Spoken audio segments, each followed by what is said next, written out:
going to air it. How does that work? I mean, you CM Punk specifically. What happened that day, and what happened when the interview was done? What's the push and pull from an organization like the UFC that's going, hey, we're not crazy about that interview? So the Punk thing was on the day that he announced that he was signing, or the day after that he signed with the UFC, he did I guess he did a series of interviews, and we were one of the ones. So it was, a video press tour where I'm sitting waiting for my turn for CM Punk. And he comes on the line, and, I could tell that he wasn't really engaged. I mean, I've done this. I'm an adult, I'm a parent, so I can read people like, are they into it or are they not into it? And he wasn't really into it. But the thing that pissed you off about me is what I like to do, and that is to throw something out there. See, I got to tell you the background to your interview. A guy at the gym that I go to, a spin instructor, says to me, he says, "Oh man, I know you do UFC. You got to get Chael Sonnen, best talker around." So I said, "Okay." So I went the next day to a guy who books our guest, Aaron Bronstetter, and I said, "Let's try to book Chael Sonnen." So he booked you for the show. So I go to the spin instructor, Vlad. "Hey Vlad, tell me what I should ask him." So he says to me, "Oh, ask him about Anderson Silva.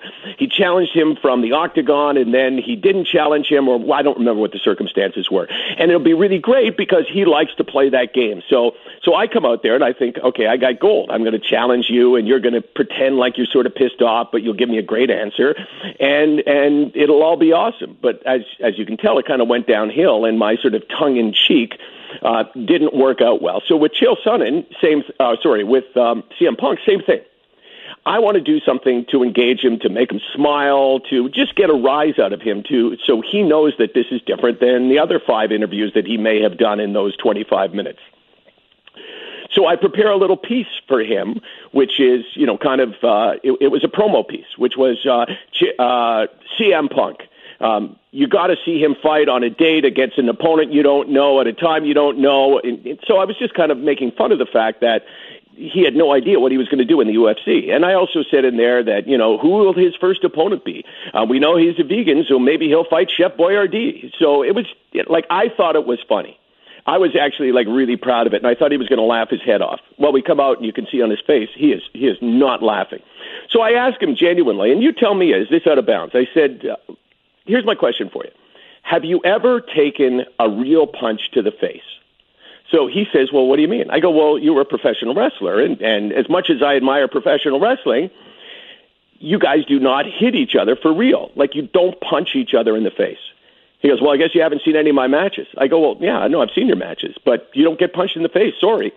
So it all went downhill from there. Is that out of bounds, that question? No, and back to your original point, you were the guy with the balls to ask the question. That was fair game of Punk. I was a Punk supporter, but in truth, that was the whole storyline going into this fight. Hey, does this convert? The punches aren't the same. You've got a guy that doesn't have bad intentions versus a guy that's going to want to create damage. And no, you were perfectly within your lane, but I do remember that interview as though I just watched it, and he was mad out of the jump. When you came out as Chef Boyardee, his body language had changed. It's just, and I tell that story. Obviously, I'm biased, right? And when you tell it, you can't kind of not smile at the idea of Chef, because we had the actual Chef Boyardee from a commercial from the 50s where he goes, "I'm a Chef Boyardee." And so it was funny. But here's the deal. I reached out to him afterwards and said, hey, I'm sorry if you were offended. I was trying to have some fun. If you felt like I disrespected you, I'm sorry. Well, that didn't do any good. He calls the UFC. He calls Schaller. Do you know? Of course, Schaller? Dave Schaller. Yep. Actually. Yeah, he just left, and he gets in touch with TSN. TSN is then definitely in negotiations for being the Canadian broadcaster for UFC, and all hell breaks loose. And so my boss calls me and says, "What happened?" So I tell him, "Look, I'm a guy who has no problem saying when I'm wrong, right? That's the way I'm wired. I'm wrong. I'm sorry."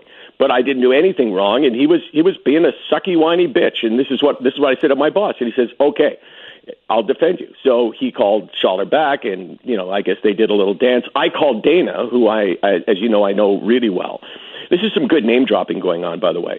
I called Dana and said, like, what do you think? Or actually, I texted him. He said, I could give a shit, right? What does Dana care? I mean, CM Punk isn't at that point isn't really that relevant to his life, and plus, he doesn't care if Punk is pissed off. So, Schaller, I think he made us take one thing out of it, just like we took something out with your interview. And to answer your question, how does that unfold? How do you determine? I mean, my attitude has always been, you know what, screw it. Like you say, like you do an interview and, let the chips fall.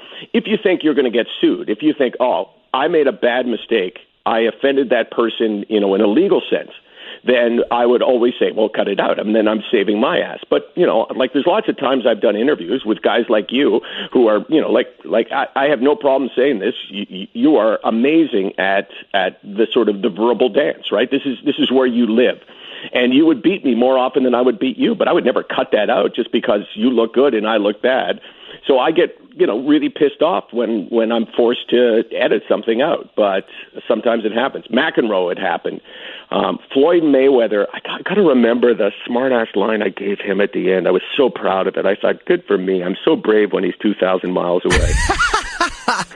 Because it was satellite, right? Yeah, and see, I feel that same way. You come on, and if it does get heated with a guest, frankly, if you and I were shouting at each other right now, it's like, hey, Landsberg, in sportsmanship, you can't ask me to kill that because that's really good for me. And I'm sorry if you came up short today, but that is what we're doing here. You're going to get exposure, and I'm going to get ratings, and the whole thing moves forward. And that conflict is important. And when you do have that, to your point, even if the guest comes on and shows me up, I'm in. In sportsmanship, I'll still put it out there, even if I come in second on the dance, but that's the trade-off. If I beat you, great, good, fine. But it still goes out because it's still really interesting. And I do feel like, and you had said this earlier, but you're serving the listener. It's like, hey, I don't want to dupe these people. Whatever happened, happened. And whether I took a beating or I gave the other guy one or it all stays friendly, it still happened and it's still the show and we're still putting it out. I think that's fair, isn't it?